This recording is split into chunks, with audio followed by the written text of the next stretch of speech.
RT media centre, দেশ ও ইসলামের কথা বলে। এটা বাস্তব অভিজ্ঞতায় আমি বলছি, এই দেশের বহু সংসারে আজ সন্তান জাহান্নামী হয়ে ওই আরাফ নামক প্রাচীরে দাঁড় করা অবস্থায় থাকবে এই দেশে তার বউর কারণে। অধিকাংশ বউগুলো তার আচরণের কারণে সন্তান বাধ্য হয় মা বাবার সাথে খারাপ ব্যবহার করতে। বলেন, তিরমিজি শরীফের হাদিস বলছি, হাজারো মেয়ে লোক বসে আছে, মহিলা প্যান্ডেলের এরকম সাইডটা বানিয়েছে এরা, আপনাদের চাইতে সাইড ডবল মহিলা বসে আছে। সম্মানিত মা বোনেরা, আপনি যদি মনে করেন যে আমি জান্নাতের গ্যারান্টি দুনিয়া থেকে নিয়ে যেতে চাই, আমি জান্নাতি হতে চাই, জান্নাতের 8টা দরজায় যেন আমার জন্য খোলা থাকে, তাহলে দুনিয়ায় 5টা কাজ মাস্ট বি আপনাকে করাই লাগবে।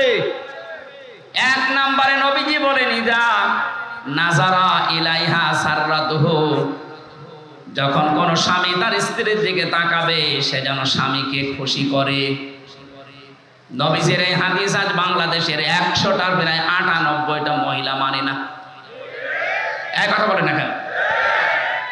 সারাদিনের পরিশ্রান্ত শরীর নিয়ে বাড়িতে আসবে, আল্লাহর কোরআনের ঘোষণা ছিল, আমিন আয়াতিহি আন খালাকালাকুম মিন আজওয়াজিকুম লিতাসকুনু ইলাইহা ওয়া জাআলা বাইনাকুম মাওয়াদ্দাতাও ওয়া রাহমা ইন্না ফি যালিকা লাআয়াতিন লিকাওমিন ইয়াতাফাক্কারুন। সূরা রুমের 21 নম্বর আয়াতে আছে, এটা 21 নম্বর পারার 5 নম্বর পৃষ্ঠা 7 নম্বর লাইনে পাবেন, তাফসিরে ফি জিলালিল কোরআনে আছে। রব্বুল আলামিন বলেন, আমার যত নিদর্শন দুনিয়াতে আছে এর ভেতরে অন্যতম নিদর্শনে আমি তোমাদের থেকে তোমাদের জোড়া বানিয়েছি স্ত্রীদেরকে, যেন তোমরা স্বস্তি শান্তি শান্তি স্বস্তি এবং নিরাপত্তা সেখানে খুঁজে পাও। তো বাস্তবে আমরা হাজারো স্বামী আজ স্ত্রীর কাছে এই রেসপন্স, এই সম্মান এগুলো না পাওয়ার কারণে বাধ্য হয়ে অন্য জায়গায় লাইন করি। অবশ্য ঠিক, করোনার মানুষ তো বদনাম করে ফেলবে দেখছি। সম্মানিত মা বোনেরা, আপনার স্বামী এখানে বসে আছে, এই ক্যামেরা ওইদিকে মারো তো, যেটা ঠিক বললো দেখেন ওর স্ত্রী কি বলে। আজকে আপনার ভাত বন্ধ হয়ে যাবে, আমার দিকে ঘোরানো আছে, আমরা কয়েকটু ঝামেলায় আছি, আপনাদের অসুবিধা নেই না। যখন বলেই ফেলেছেন মুখ ফুটে, আমার মনে হয় এরকম কিছু হচ্ছে। স্ত্রীর পক্ষ থেকে এই রেসপন্স, এই আগ্রহ, এই ভালোবাসা, মায়া মহব্বত না পাওয়ার কারণে আজ পরকীয়া প্রেম দিন দিন বেড়ে যাচ্ছে। এজন্য স্বামী যখন বাইরে থেকে আসবে, আপনি যদি জান্নাতি মহিলা হতে চান, প্রথম নম্বরে আপনার কাজ হবে তাকে আনন্দ দেওয়া। সাররাতুহু ইদা নাজারা ইলাইহা সাররাতুহু, তাকে আনন্দ দেওয়া, সে যেভাবেই হোক, সাজগোজ করে হোক, কথাবার্তা দিয়ে হোক, আবেগ অনুভূতি দিয়ে হোক, দরকার হয় কাঁতুকুতু দেবেন, কি অসুবিধা? কোনো অসুবিধা নেই। স্বামীকে যদি কাঁতুকুতু দেওয়া লাগে তাও দেবেন, ও যেন অন্তত হাসে। 2 নম্বরে ইদা গাবা আনহা হাফিজাতুহু, যখন আপনার স্বামী বাইরে থাকবে ওই সময়টা নিজের শরীর, নিজের সম্ভ্রম, ইজ্জত আপনি হেফাজত করে রাখবেন। দুঃখজনক হলেও সত্য যে এখন বিভিন্ন নেতারা ধরা পড়ছে, এদের নাকি রাতের বেলা ঘুম পাড়ানোর জন্য আলাদা মানুষ লাগতো। বলেন নাউজুবিল্লাহ। যারা এসে এদেরকে ঘুম পাড়াতো এরা কারো না কারো বউ। এই কথা বলেন না কেন? আমি নাম ধরি না সহজে, যা দেখতে পাচ্ছি বাধ্য হওয়া লাগছে এদের চরিত্রের বর্ণনা দিতে। এটা মানুষের চরিত্র বলে। নবীজি 3 প্রকার মানুষকে সবচাইতে বেশি লানত দিয়েছেন। তার 1 নম্বরে যারা বুড়ো জেনাখোর। আরে 15.5 বছরে আমার মনে হয় বুড়ো জেনাখোর বেড়ে গিয়েছিল। 75, 80, 85 বছর বয়স, শরীর চলে না, বাকিটা বললাম না। এক কথা বলেন না কেন? এখন বের হচ্ছে না। তারা সম্মানিত মানুষের জন্য তাদের নাম নিলাম না। কি চরিত্র আপনার! চেহারা দেখলে কাকের মতো মনে হয়, অথচ মুখের জেনা, হাতের জেনা, কলবের জেনার বাকি জেনা আমি নাই নাই বললাম। এগুলো সব এখন বের হচ্ছে। এক কথা বলেন না কেন? যারা আপনাকে ঘুম পাড়িয়ে রাত 12টা, রাত 2টায় বাড়ি যেত, এরা কারো না কারো বউ। বলেন না কেন? এরা কোনোদিন জান্নাত পাবে? ইদা গাবা আনহা হাফিজাতহু, স্বামী যখন থাকবে না নিজেকে আপনি পরিশুদ্ধ করে রাখবেন। এটা জান্নাতি মহিলাদের নিদর্শন। এটা হাজারো মেয়ে লোকের ভেতরে পাওয়া যায় না। স্বামী বাইরে গেলে উল্টা পাল্টা মোবাইল নাম্বারে কল দিয়ে এমন এমন কথা বলে, সংসার ভেঙে যেতে শেষে বাধ্য হয়। কথা বলে না কেন ভাই? 3 নম্বরে বিশ্ব নবী জানিয়েছেন ওয়াতুইনু আলা দীনি যাওজাতিহা, তোমার স্বামী যখন বাইরে দিনের কাজ করবে, এই মহিলা নেককার হলে তাকে সাহায্য করবে। আমার মনে হয় যতটুকু আমি দেখেছি, একামতে দিন যারা এদেশে কায়েম করতে চায় তাদের স্ত্রীগুলো অন্তত এটা একটু মেনে চলছে। আর বাকি যেই বলেন, সে পীর হোক আর ক্ষীর হোক আর আলেম হোক, অধিকাংশ যারা একামতে দিনের এই কনসেপ্টটা নিজের ভেতরে আনতে পারে না, তাদের পরিবারে 100 ভাগে 98 ভাগ অশান্তি। আপনি খোঁজ খবর নিয়ে দেখবেন, আমি যতটুকু পেয়েছি এটা বললাম। সম্মানিত মা বোন যারা এসেছেন, আপনার স্বামী যদি মানব কল্যাণমূলক কোনো কাজে থাকে, যদি দিনের কাজ করে, দিন প্রসারে দিন কায়েমে, যে কাজেই থাকবে, আপনি তাকে খাদিজার মতো সাহায্য করবেন। এক কথা বলেন না কেন? কিয়ামতের ময়দানে খাদিজাতুল কুবরাকে যেমন জান্নাতের দরজাগুলো ডাকতে থাকবে, আপনাকেও না নিয়ে যাবে না। তার জীবনী পড়লাম গভীর রজনীতে, হযরতে খাদিজাতুল কুবরা রাদিয়াল্লাহু তাআলা আনহা দরজার সাথে হেলান দিয়ে ঘুমিয়ে আছেন। মুহাম্মদ রাসূলুল্লাহ আসলেন, একটা মাত্র ডাক দিয়েছেন, খাদিজা। দরজা খুলে গেছে। ডাক দিয়ে বলে, স্ত্রী এত রাত হয়ে গেছে, ঘুমাওনি? হযরতে খাদিজা বলে, হে রাসূল, আপনি দিনের দাওয়াত নিয়ে বাইরে থাকেন, 24 ঘন্টা আমি আতঙ্কে থাকি, কাফেররা না জানি কি আপনার উপরে কি করে ফেলে। যতক্ষণ বাড়িতে না আসেন আমার ঘুম হয় না। এরপরও যদি আমার ঘুম লেগে যায়, চিন্তা করি আমি আরামের বিছানায় ঘুমাবো, আপনি দিন প্রসার করে এসে রাতের বেলা আমাকে ডাক দিতে দিতে হয়রান হয়ে যাবেন, আপনি কষ্ট পাবেন দাঁড়িয়ে থাকতে। এই জন্য আমার কষ্ট হলেও আমি এই জ্বালানা দরজার সাথে লাগিয়ে নিজের পিঠকে হেলান দিয়ে ঘুমাই। নবীজি হযরতে খাদিজাকে বুকের ভেতরে জড়িয়ে নিলেন, কপালে গালে চুমা দিলেন, ডাক দিয়ে বললেন, খাদিজা, আগামী দিন থেকে এরকম আর করবা না। খাদিজাতুল কুবরা ওই দিন নবীজিকে বলেছিলেন, হে আমার স্বামী, আমি একটা বিষয়ের গ্যারান্টি চাই। কি বিষয়? কবরে আমাকে যখন রাখা হবে, আমি আপনার মুখ থেকে কবরের বর্ণনা শুনেছি। পৃথিবীর থেকে বিদায় নেওয়ার পর জান্নাতে যাবার আগ পর্যন্ত ভয়ঙ্কর একটা জায়গার নাম কবর। আপনি আমাকে আজকে একটু কথা দেন, কবরে দেওয়ার পরে যে ফেরেশতা আসবে তাদের যে প্রশ্নের উত্তর, এটা আমি খাদিজা আমি দিতে পারবো না, আমার নিজের প্রতি নিজের বিশ্বাস নেই, আপনি এই জবাবটা নিজে দিয়ে দেবেন। নবীজি বললেন, আদম থেকে শুরু করে পর্যন্ত কেউ কারো কবরে জবাব দিয়ে দেয়নি, এটা আমি পারবো না।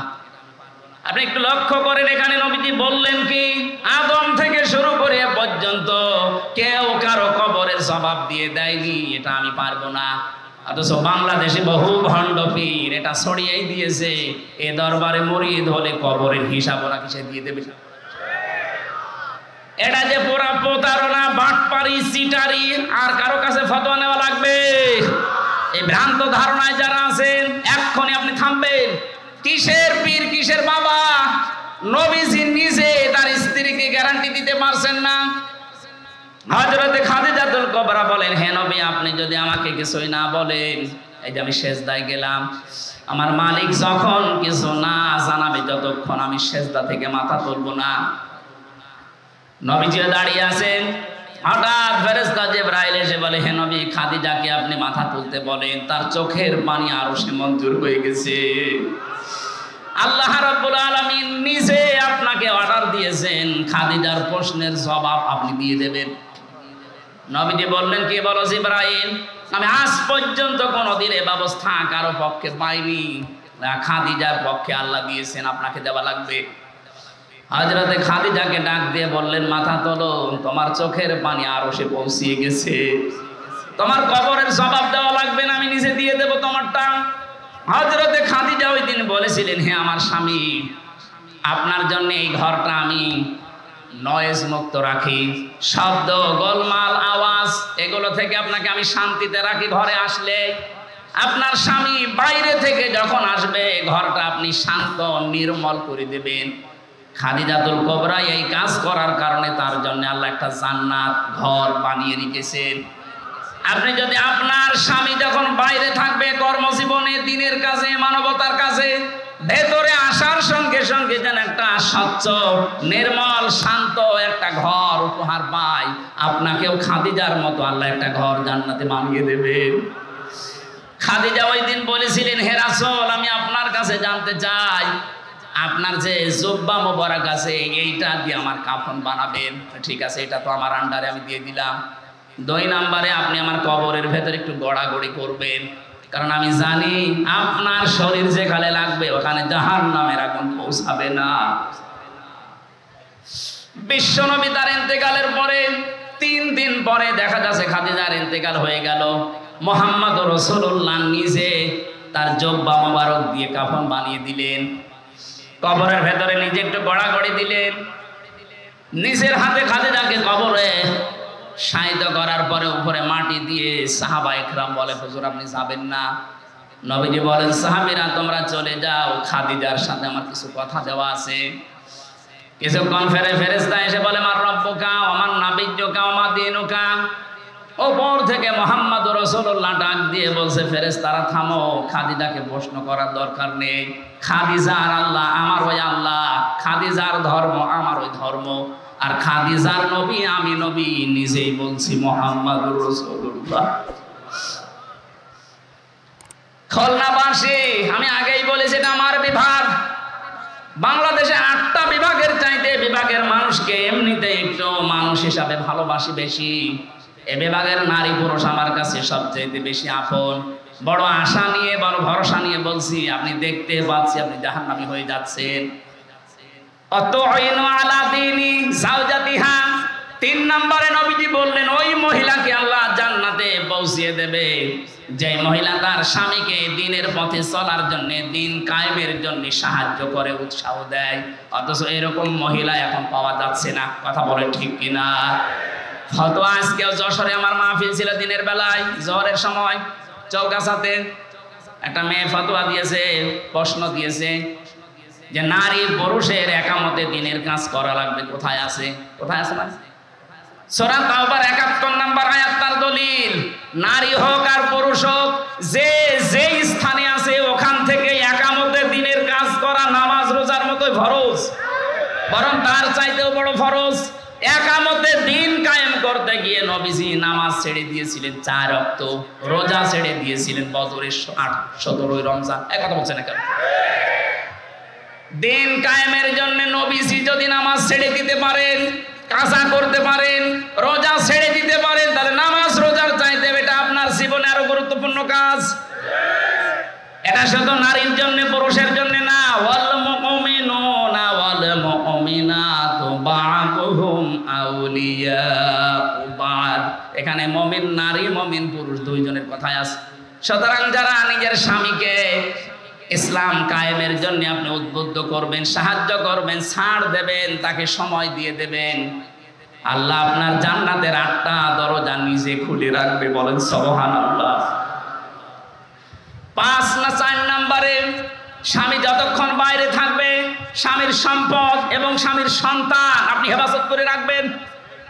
আজ হাজারো মেয়ে লোক স্বামী বাড়ি থাকে না, সন্তানের হাতে মোবাইলটা দিয়ে উনি সারাদিন নিজে সিরিয়াল দেখতেছে।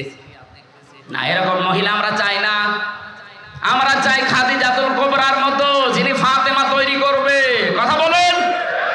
যিনি উম্মে কুলসুম তৈরি করবে, যিনি রুকাইয়া তৈরি করবে, এরকম মা আমরা ঘরে ঘরে দেখতে চাই। কথা বলেন ঠিক কিনা? 5 নাম্বার, ওই মহিলার জন্য আল্লাহ জান্নাতের দরজা খোলা রাখবেন যেই মহিলা স্বামী যেটা পছন্দ করে ওটা যদি জায়েজ হয় সে নিজে ওইটা পছন্দ করবে। এটা আজ নেই। 100টার 98টা পরিবারে আমরা পাচ্ছি না। স্বামী যেটা পছন্দ করে জায়েজ, অথচ স্ত্রী ওইটা চায় না। আমি 27টা পেয়েছি, তার একটা বলছি। আমি সহ যত স্বামী এখানে বসে আছে প্রত্যেকটা স্বামী পছন্দ করে এবং চায় যে বিয়ের পরে যেন আমার মা বাবা আমার সাথে থাকে। কথা বলে না কেন? তো 100টার 98টা পরিবারে এটা চায় না। এই মেয়েটা চায় না, শুধু এই মেয়ের দোষ না, এই মেয়েটাকে কান পড়া দেয় ওর মা আর ওর বড় বোন। ওখান থেকে খালি বারবার ফতোয়া দেয়, আর কতদিন থাকবি, তাড়াতাড়ি আলাদা হ। সম্মানিত মা বোনেরা, আপনার মা আপনার বড় বোন যদি আপনাকে জান্নাতে যাওয়ার প্রতিবন্ধকতা সৃষ্টি করে, এরকম মা আর বাবার কথা মানা। আরো জোরে বলেন। এই যে আরাফ নামক যে প্রাচীরের উপরে আপনি দাঁড়িয়ে আছেন, এই হাদিসের ব্যাখ্যা বলতে গিয়ে আমি হাদিসটা নিয়ে আসলাম। বিশ্ব নবী জানিয়েছেন ওদেরকে আল্লাহ জান্নাতে দিচ্ছে না, কারণ তারা মা বাবার হক আদায় করেনি। দ্বিতীয় নম্বর নবীজি বললেন ওদেরকে জাহান্নামে আল্লাহ দেবে না। সাহাবী প্রশ্ন করলেন হযরতে আবু যর গিফারী রাদিয়াল্লাহু তাআলা আনহু, হে নবী এদেরকে জান্নাতে দিচ্ছে না বুঝলাম, জাহান্নামে দেবে কেন? এখন বিশ্ব নবী বলেন এই মানুষগুলো দুনিয়া আর যাই করুক, একামতে দিনকে কায়েম করার জন্য সর্বাত্মক চেষ্টা চালিয়েছে, এই কারণে আল্লাহ তাদেরকে জাহান্নামে দেবে না। এটা শুধু খুলনা না, সারা পৃথিবীতে ছড়িয়ে যাচ্ছে। কত সাংবাদিক দেখছেন না, সবাইকে উদ্দেশ্য করে আমি ঘোষণা দিতে চাই, সূরা সফের 10 নম্বর আয়াতের দলিল, হাল আদুল্লুকুম আলা তিজারাতিন তুনজিকুম মিন আযাবিন আলীম। তোমাদেরকে এমন একটা ব্যবসার কথা বলবো যেটা করলে জাহান্নামের আগুনে যাওয়া লাগবে না। তুমিনুনা বিল্লাহি ওয়া রাসূলিহি ওয়া তুজাহিদুনা ফি সাবিলিল্লাহ বিআমওয়ালিহিম ওয়া আনফুসিহিম যালিকুম খায়রুল লাকুম ইন কুনতুম তা'লামুন। আল্লাহর প্রতি ঈমান আনার পরে, রাসূলের প্রতি ঈমান আনার পরে, এই দুইটাকে সামনে নিয়ে তাদের বিধান জমিনে কায়েম করার জন্য জান আর মাল দিয়ে যারা জিহাদ করবে তাদেরকে আল্লাহ জাহান্নামে দেবে না।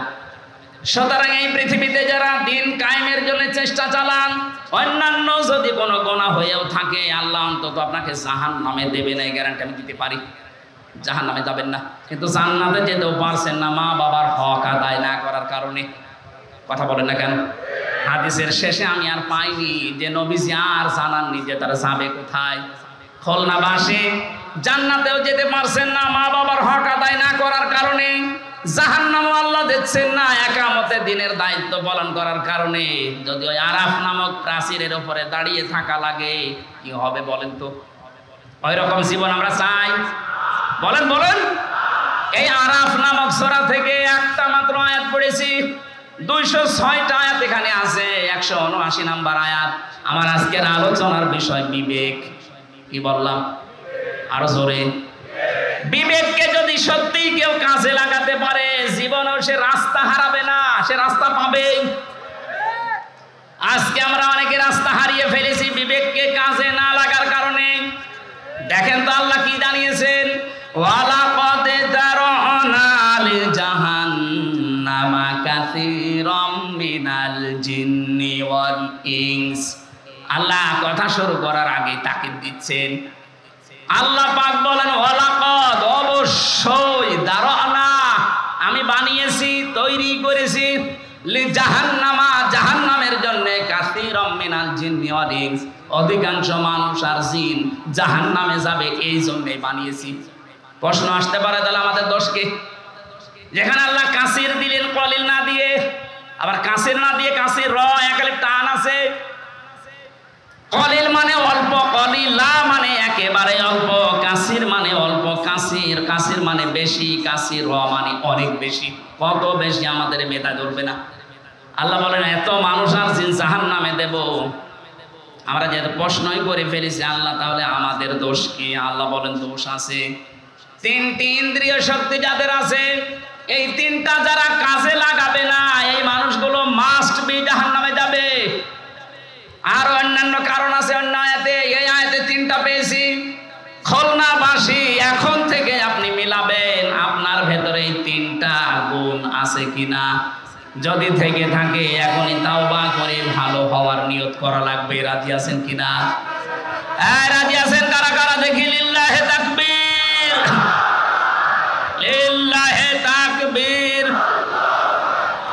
লিল্লাহে তাকবীর। তাকবীর। আলহামদুলিল্লাহ ভাই, আমরা এবার তিনটা কারণ বলছি, দেখেন আমার ভেতরে যদি থাকে আমি এখনই পরিবর্তন হওয়ার সিদ্ধান্ত নেব। এক নম্বরে লাহুম কুলুবুল লা ইয়াফকাহুনা বিহা, তাদের কলব আছে কিন্তু চিন্তা নেই, উপলব্ধি শক্তি নেই। তাদের যে হৃদয় আল্লাহ দিয়েছেন, এই মানুষগুলো চিন্তা ভাবনা করে না হৃদয় দিয়ে। তাদের বিবেক আল্লাহ দিয়েছেন, বিবেকটা কাজে লাগায় না। আমি যে প্রথমেই বললাম, মানুষ যদি বিবেক কাজে লাগাতে পারে সে কোনোদিন রাস্তা হারিয়ে ফেলবে না। আজ এই জাতি রাস্তা হারিয়ে ফেলেছে শুধু বিবেকটা কাজে না লাগার কারণে। 2006 সালে এই পৃথিবীর ইতিহাস যারা পাল্টিয়ে দিয়েছে, 28শে অক্টোবরে এই দৃশ্য দেখার পরে তাম পৃথিবী হতভম্ব হয়ে গেল। এরপরও আমাদের বিবেকটা কাজে লাগলো না। আপনি চিন্তা করতে পারেন, একটা জীবিত মানুষকে পিটিয়ে হত্যা করার পরে তার লাশের উপর একটা মানুষ ড্যান্স দেয়, আর তারা এখন মানবতার বলি উড়াচ্ছে। 7 সালে আমি তখন ম্যাট্রিক পরীক্ষা দেই, আসছিলাম সিরাজগঞ্জ থেকে। রাস্তার মাঝে দেখলাম একটা মরা কুকুর পড়ে আছে। ড্রাইভার গাড়ি চালিয়ে না দিয়ে বাম দিয়ে ঢুকিয়ে দিল।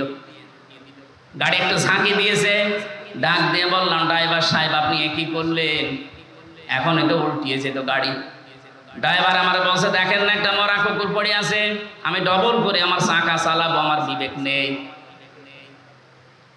আমি ওনারে যেই বলেছি, আরে ভাই এটা তো মরা কুকুর, এ মারলে কি আর না মারলে কি? ড্রাইভার আমার দিকে আবার ঘুরে বলছে, হুজুর আপনি কি আসলে হুজুর নাকি বেশ ধরেছেন? কেন? আপনি দেখছেন একটা মরা কুকুর পড়ে আছে, আমি ডবল করে গাড়ির চাকা চালাবো, আমার বিবেক নেই। বলে ভাই আপনার নাম কি? বলছে সুব্রত। তার মানে উনি হিন্দু মানুষ। নাম কি বলেন বলেন।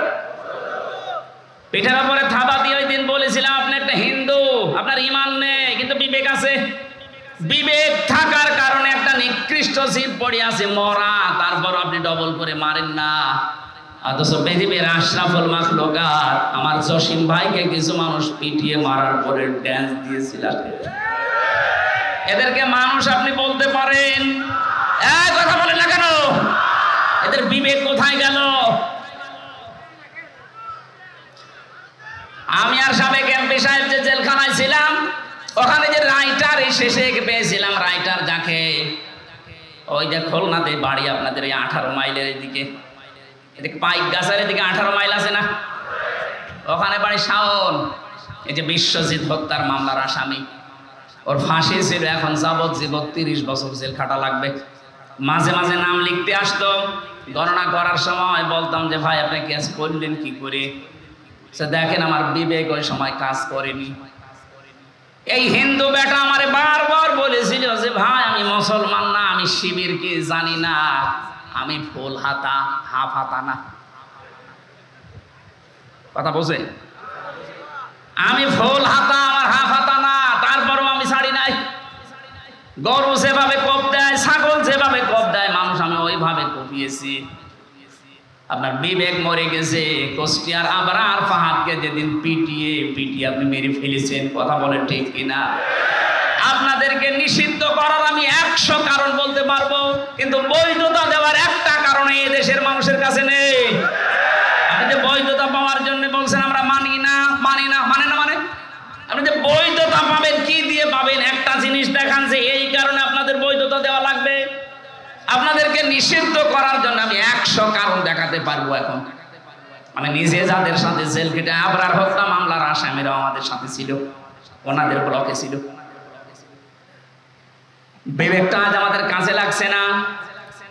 আল্লাহ রাব্বুল আলামিন জানেন লাহুম কুলুবুল লা ইয়াফকাহুনা বিহা, এই শব্দ দিয়ে আরম্ভ করলেন। যাদের বিবেক কাজে লাগে না এই মানুষগুলোকে আল্লাহ জাহান্নামে দেবেন। আল্লাহ স্মরণ করাচ্ছেন আমাদের ওই জন্মের ইতিহাসটা। হাল আতা আলাল ইনসানি হিনুম মিনাদ দাহরি লাম ইয়াকুন শাইআম মাযকুরা। আল্লাহ পাক বলেন মানুষের জীবনে কি এমন সময় অতিবাহিত হয়ে যায়নি যে সময় উল্লেখ করার মতো সে কিছু ছিল না। আমাকে যদি আল্লাহ বলে হামজা নেই থেকে তোকে আমি এ পর্যন্ত বসিয়েছি, এর মাঝে তোর মা বাবা শুধু বিছানায় ছিল, বাকি যা করার কে করেছে?